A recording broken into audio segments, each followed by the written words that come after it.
So here's a view of the two back boxes. I've just finished putting the roofs on. One on the left is the initial box I built, which is a 5-chamber box. One on the right is the most recent box I've just put together, and it's a 3-chambered box. One on the left, as you may remember, used grooves that I cut on the side boards to insert the dividing boards into. And the one on the right, I've basically just spaced the dividing boards with 1-inch wide wood strips. I basically cut a cedar deck board into 1-inch wide strips and use that for spacing out the dividers. So again, here you can see the dividers going into the grooves on the side. 5-chamber, 1, 2, 3, 4, 5. This box weighs, I've just weighed it, it's about 20 pounds. Then this box is lighter, probably 15 pounds or so. It's the 3-chambered box, and you can see here the spacers I've used, the wood strip spacers, 1-inch. The earlier box was 3/4 inch. Those are the two sizes that most of the literature suggests using. 3/4 inch is probably the more frequently made width, but I thought I'd do the somewhat wider version on this one in case there was some big brown bats that might want to come into one of these. So this one too, I basically used cedar deck board on the side. In retrospect, I should have attached the back to the back of these deck boards like I did on the first one, but I ended up building this interior section first, and then I attached the sides onto these strips themselves, screwed the sides into the strips, and the top roofs go into the sides. They're screwed into the sides, as you can see here. Now, most bat stuff on the internet suggests caulking all the gaps or all the edges on the house when you're done, and I may do that, I'm not sure. I guess I have a couple thoughts about that, and I'm certainly no bat expert, but I guess I figure if bats are in a tree nesting or roosting, they're going to be still exposed to some breezes and whatnot. Now in a cave they wouldn't be exposed to much, granted, although they would be cooler there for sure.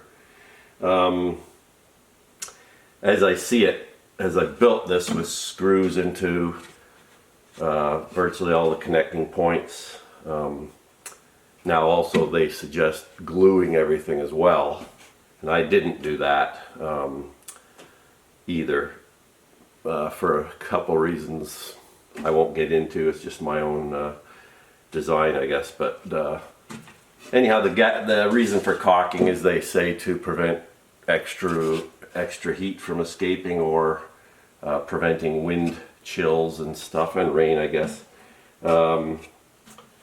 The front of this is screwed into the strips on the side, and then the side extends over the front edge of this.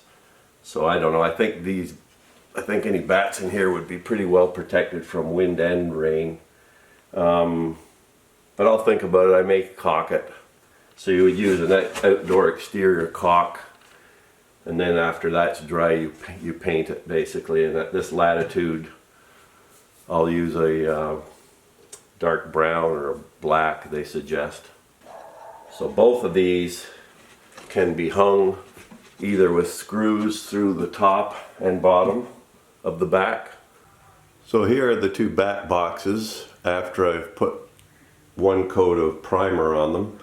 I'm basically just going to use the primer on the back, the front, the roof, and leave the sides, which are, in both cases, the sides are 1x6 cedar deck board. So I figure I'll leave them natural and put a clear coat on those that I have, an exterior clear coat. Once the primer dries, I'll paint it either a brown, dark brown, or a black color. That's what's suggested for this latitude in Ontario, Canada, just to absorb the heat through the summer days. And here's how the bat houses turned out. There may still be a few things I'm going to do with them, but for the most part they're mostly done. I painted the front, top, and back boards with an acrylic latex exterior paint, in this case a mocha brown, I guess you'd call it. The sides, I've put so far one coat of clear protective coat on the cedar boards themselves. I'm going to put one or two more coats on them just to give them a little more protection. And then for the landing pad areas, I didn't have any stain, so I basically diluted some black matte acrylic exterior paint that I had. Diluted it maybe 30% with water, just to get it really thin so it wouldn't fill in the grooves that I've carved into the board, and then just put one coat of that on, and I think that'll be fine. I took it inside a little bit too on the dividers, but I hadn't pre-painted them, but it'll be dark in there anyhow. And that just shows you what the back looks like for this one. This is the 3-chambered house with slightly wider 1-inch spaces. And here's the original bat house with 5 chambers set within the grooves, and basically just showing you the color. Hopefully I can find a good spot for them.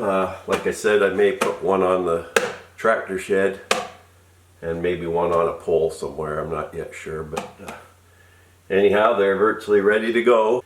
The bats will be coming back in early spring, I suspect, so I'll want to have a pole in the ground as early as I can get it in. Anyhow, I hope you've enjoyed that little series about building a bat house. I know it's something I've been wanting to do for a while, so good to get it done now. It's kind of cold out anyhow, so it's good to work inside while it's like that and make more time for the summer to be out. Okay, thanks a lot, and have fun building your own bat house.